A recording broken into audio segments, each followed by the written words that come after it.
À quel état ça te ramène du coup d'écouter cet album? Ça me ramène à de la mélancolie, je pense. C'est pas de la tristesse, mais il y a beaucoup de mélancolie dans cet album, tu vois. Moi, ça me ramène, tu vois, je prends l'exemple de L'Enfant Seul. Comme je t'ai dit, moi, cet album, je l'ai écouté quand j'avais 18-19 ans. C'est le moment où j'ai perdu mon père. Et L'Enfant Seul, c'est une chanson qui raconte ma vie, tu vois. C'est pour ça que je te citais aussi Mourir 1000 fois. C'est que ça me ramène à beaucoup de moments qui sont pas forcément des moments joyeux.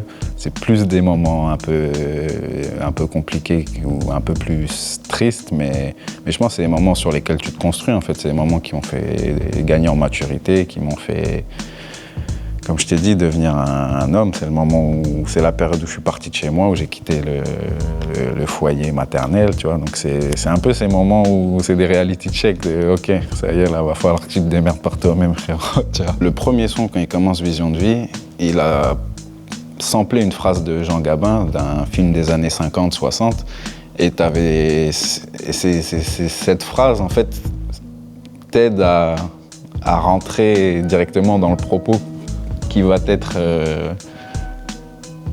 raconté dans tout le reste de l'album. Et l'album est construit pour moi comme une œuvre qui s'écoute d'un trait, où tu as toute une histoire qui se construit. Donc c'est vraiment des albums qui étaient comme des filmographies, où le but c'était d'écouter 60 minutes ou 1 heure de musique. Bah, clairement, moi c'est mon métier aujourd'hui, je suis multicasquette, mais je suis un ingénieur du son, je compose, enfin je travaille en studio depuis une dizaine d'années en vrai. Et clairement, moi c'est ces albums-là qui ont fait mon éducation musicale, qui ont fait ma culture musicale, qui m'ont donné envie de faire ces métiers-là. Je pense que sans ces rencontres-là musicales, j'aurais pas du tout fait les mêmes choix. Après, ce qui est marrant, et comme je te disais, j'ai eu la chance de le rencontrer plusieurs fois et il m'a dit une phrase qui est tellement vraie, c'est un peu le côté où quand tu te lances dans ces métiers-là, parce que tu écoutes ces trucs-là, t'as aucune idée de ce à quoi ton quotidien va ressembler en fait.